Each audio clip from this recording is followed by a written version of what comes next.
So James, shooting which scene gave you the most joy? Shooting Margot / Harley's big action scene was the most fun. I love shooting action. Like I'm good at it, and I feel very comfortable doing it, and I don't have to. Everything's very technical, so it's some days shooting acting scenes can be strenuous for me because I'm having to push people. I'm having to get into emotions. I'm having to craft the comedy, and it gets very difficult. Whereas action, I just feel much more in my element, and it's just so much more fun for me to shoot than anything else. So Harley's action sequence. And I saw it coming together in such a great way, working with Guy Norris, who did the stunts for us. So that was the most fun. You gotta be kidding me. You're gonna risk the entire mission for a mental defective dressed as a court jester. It's coming from a guy that wears a toilet seat on his head. We don't leave one of our own behind. I was wondering though, and this is no offense to Dave, but I gather you originally considered Dave Bautista for Peacemaker.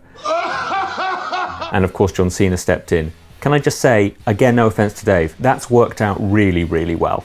Our phrase that we say all the time on set are obstacles or opportunities. And that's always the case. It affects you a lot. You wake up a lot of morning and you're finding out there's a problem, there's rain, or there's this, or there's that. And we have to refocus ourselves and say, what's the opportunity within this obstacle?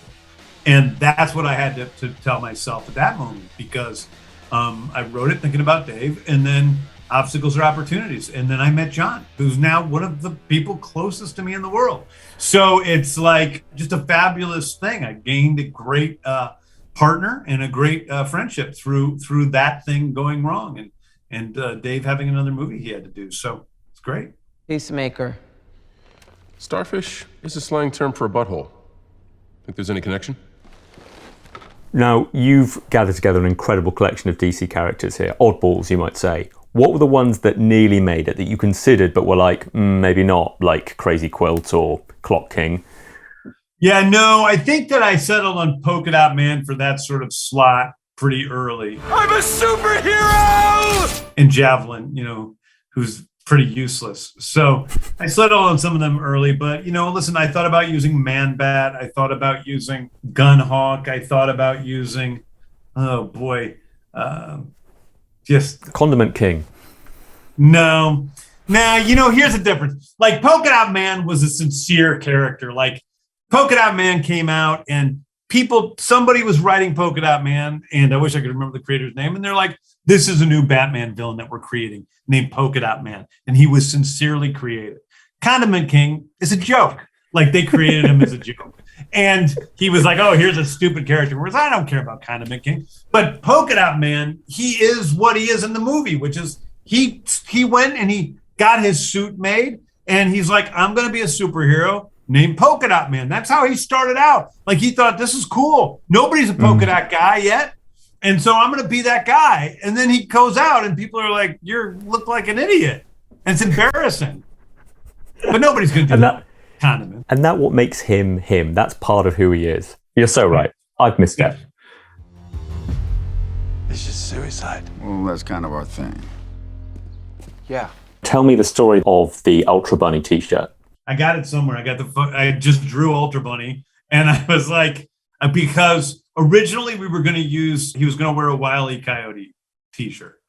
That said like help on it, because that's what he got from the people in Corto Maltese. There was a Wile E. Coyote.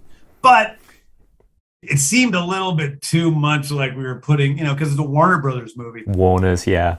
If it was Mickey Mouse, I would be okay. Or if it was, Wile E. and we were making a Disney movie, I would be okay. But making a Warner Brothers movie with Wile E., I felt a little weird. And plus, I'm working on a Wile E. movie. So it's like all these different things coming together. And I just wasn't sure about it. And also, I think they were a little unsure about having a character, having Wile E. splattered with blood. Yep. Gore. And so I drew my own character, Ultra Bunny, who his character actually made up for something else. And I just drew a drawing of him. I had a sign. I'm like, what should I put on the sign? I'm like, let's put our slogan on there. Let's put obstacles or opportunities. And that's where it came from. There you go. You, Ali, have the true and first person I've ever told the ultra funny story to. So. And for that, sir, I'm very grateful. So this is the famous Suicide Squad. There are some clear war movie references in this film. Obviously, you've got Great Escape, British classics, essentially, like Where Eagles Dare, How About Kelly's Heroes, Dirty Dozen, obviously. What are the other men on a mission war movies you'd love people to watch after seeing The Suicide Squad? I mean, Where Eagles Dare is the big one. Well, gentlemen, I'm very glad to see you all here, safe and sound, enjoying a drink. I'm sorry to interrupt you. Lieutenant, drop that gun. What? Drop that gun and sit down. A lot of people know Dirty Dozen. That one hasn't been forgotten. A lot of people have forgotten Where Eagles Dare. And that is a fantastically fun old movie and is big of a inspiration as anything. But the truth is, even some of the ones that were inspirational, I don't like very much. So there isn't that many, but Dirty Dozen and Where Eagles Dare are the two big ones for me. You've all volunteered for a mission which gives you just 3 ways to go. Either you can foul up in training and be shipped back here for immediate execution of sentence, or you can foul up in combat, in which case I will personally blow your brains out, or you can do as you're told, in which case you might just get by. This is a question I've long wanted to ask you, James. What are the songs, I suppose, that you're most proud have re-entered pop culture through your choice of them in movie soundtracks? I would say it's Come and Get Your Love from the first movie. Because people didn't really know that song.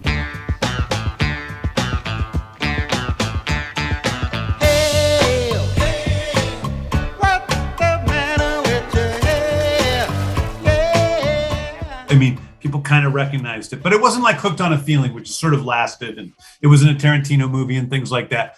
But Come and Get Your Love, I was very proud of. Brandy, I think, is one of the greatest pop songs ever. I love that song.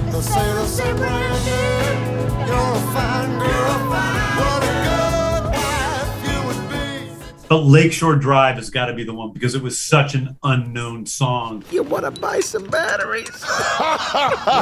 The guy who wrote Lakeshore Drive passed away like not too long after that movie. And he was so pleased that his music was out for people all over the world. He was so excited about it. All right, let's get Baldy to Xandar and collect that bounty. There's a road I'd like to tell you about. Lives in my hometown. Lakeshore Drive, the road is called, and it'll take you up or down. And it's good to know that that was that for him.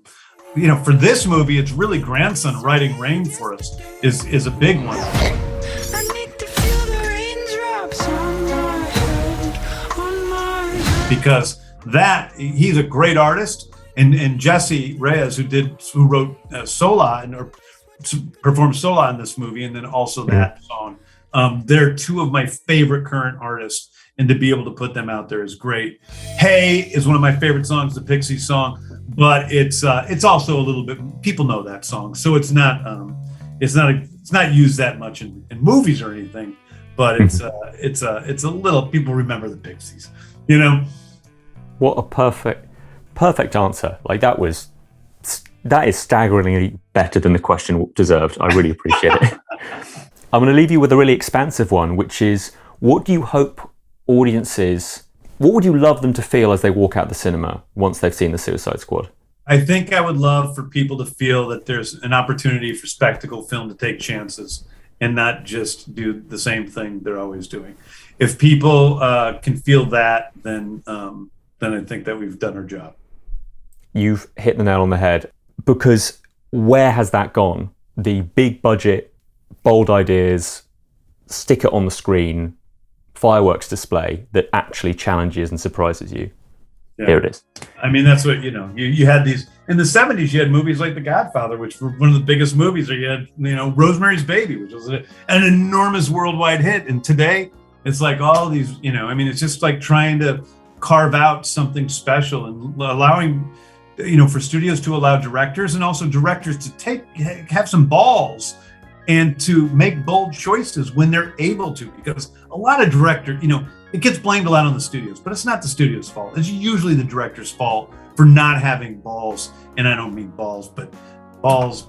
Figurative balls. Not non-gender, the gender inclusive balls to be able to go out there and to, to take chances with what you're doing and not just do the same old boring 3-act structure that everybody does these days.